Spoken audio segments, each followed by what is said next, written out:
I'm back to the garden, although slowly lang. Kasi namimiss ko na siya after 9 days na I stayed inside to rest. Ngayon, I just wanted to see what happened to my garden after a long while that I wasn't able to visit them. Ito, like the hostas, wow, nag-bloom na yung mga hosta flowers ko. In bloom sila talagang. Ang ganda. This is the yellow hosta. Sometimes they call it queen. And then, my wisteria is growing so strong. Nandun na siya sa top. So, yun, nakikita nyo, no? Siya sa top. Sana nga, we would be successful in keeping this wisteria. This is purple and white, I think. This is the elephant ear. Ganda, oh. Talagang maganda ng pagkakatubo nila. Yan. Unimus ko, ang ganda rin, oh. Both green and yellow green. Tapos yung aking hydrangea here is purple and little pink. This is more, so medyo acidic yung,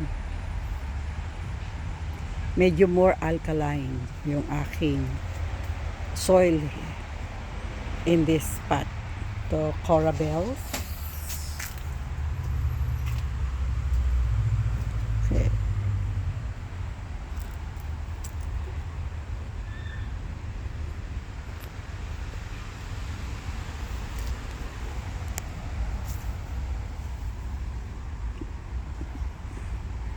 Ito yung bird feeds ng asawa ko. Out of recycled posts. Yeah. So this is Mayana o Coleus. Just $1 we bought dun sa nagsara na. No? Kasi every time that spring is done, nagsasara na. So we go now to the strawberry. Look at the strawberries. Nakikita nyo, ang dami, no? Yan. It continues to grow. So, I got 8 pots. Yan. Yan.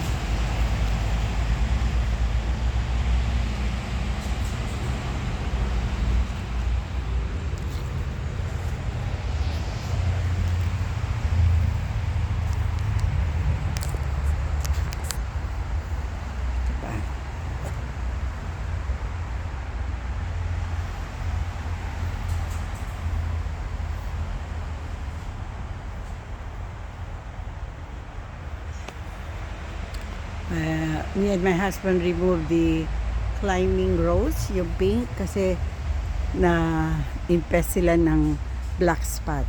So we put another hanging plants, yung mga fern, Boston fern. Sana mabuhay nga sila. But some roses, ayun, nag-bloom pa rin yung iba kong roses yung nasa pot. So, while I'm not feeling well because of the accident, yung asawa ko pala nag-build dito ng kanyang garden, vegetable garden. Pero ito, zucchini lang to. Look at the zucchini, oh, ang laki. Yan, ang zucchini. And tomatoes, meron na akong tomatoes. Yan.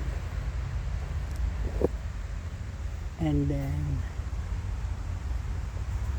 may tomatoes pa dito sa baba.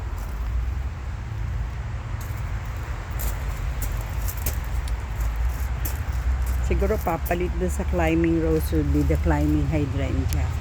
Mukhang naging successful ako ngayon dito sa climbing hydrangea. And this is the succulent garden.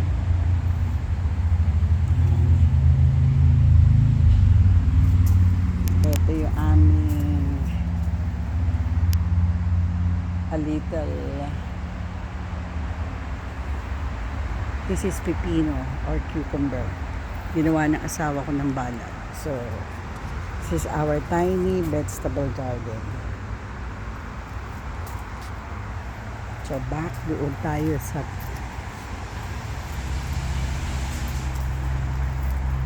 yan, pinintahan ko yan before I had the accident. Pero ngayon,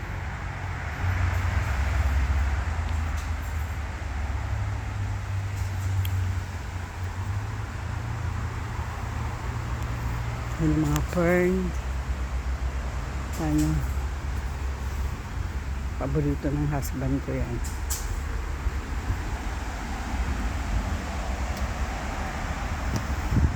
Now we are going to the deck.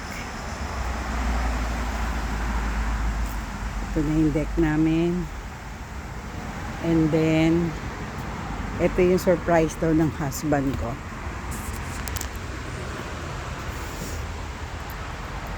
My husband surprise on my birthday. Finally, Diyos ko, ilang araw niya to bago natapos. He really work hard. Gusto niya kasi may style. So, this is our gazebo where I place all my collection of angels. Ito. See? Kita niyo yung angels ko.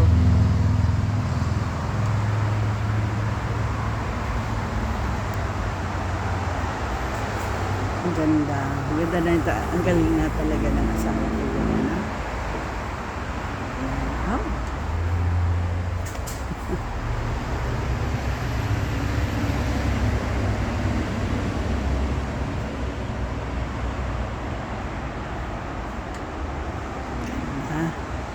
Very artistic talaga tong asawa ko at you know, wala pag she's not busy inside the house, nandito siya, so naggagawa siya ng mga ganyan. Pero talagang yan, kulang na lang ilagay yung picture namin doon sa quotation, but as for me and my household, we will serve the Lord. Yun ang gustong gusto niya, ako din gustong gusto ko rin yan. So, more or less, daw. Dami niya talagang ginawa dito, nilinis pa. Ayaw niya kasi na may kalat. So, this is where I usually do my vlog. Itong area na to, talagang gusto niya maayos to, no? Kaya, natutuwa naman ako at you make this a very useful place. So, yun yung mga angels ko na dati inside my house, but sabi niya mas maganda daw dito. It's all my collection given by my son, some binigay niya, but majority given by my son. Yan.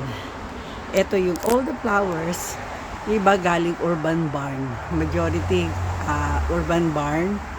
Yan, yung mga roses at saka yung mga tulip and the green ones, but the rest, yung mga ibang green, we bought from IKEA and Dollar Store. So, yan. So, gandang background yan when I'm doing my vlogs. So, yan would be my background. Thank you, Papa, for being creative and being thoughtful sa paggawa ng mga maliliit. Ito yung outside. Siya rin na nagdekorasyon nito. Our Christmas deer. Yan. Even yung trunk ng cedar may design sa asawa ko. Very siya talaga, artistic. So, this is our garden now pag summer season. Ito yung vertical garden ko. Some of them kasi wala na ako, hindi ko na naasikaso, medyo namatay kasi iba gusto direct sunlight. So, yan. Ganda. Ako na lang nagsasabi ng maganda. So, ito yung aking Spanish lavender, hanging plants. Yeah. Ito, when we go for a long trip, tatabi namin ito. So, I have the hydrangea, pink hydrangea and white hydrangea. Ito yung iris, my apple tree there, Ito, Astilbe. This is the beautiful Astilbe. Ganda. Siya lang yung binili ko. Worth $6 on sale yan. A year ago. Tapos nilagay ko dyan. Lumaki. Tapos yung nabuhay din yung hydrangea ko. All the hydrangeas were bought during the COVID season. Nung nakaano tayo dito. April of 2019. So nakalak lahat. Ayan, nakita nyo. Merong honeybee. So yan. This is all for today. Salamat. At nakalakad uli ako dito sa garden ko. Hopefully, mawala na tong hematoma ko. So, you could see me again. Kasi ngayon, pinokus ko lang sa garden. Kasi nga, hindi magandang tignan yung aking upper cheek. No? Yan.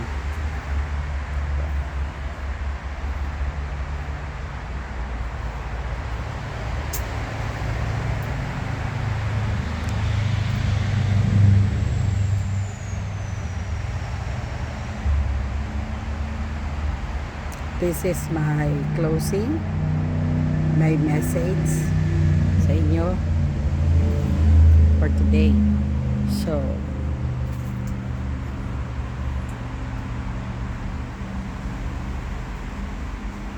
again, this is Au Lucas. If you like the video, please comment down below and see you again in my next vlog. Thank you so much. Enjoy your day. Bye. Au Lucas from Langley, BC.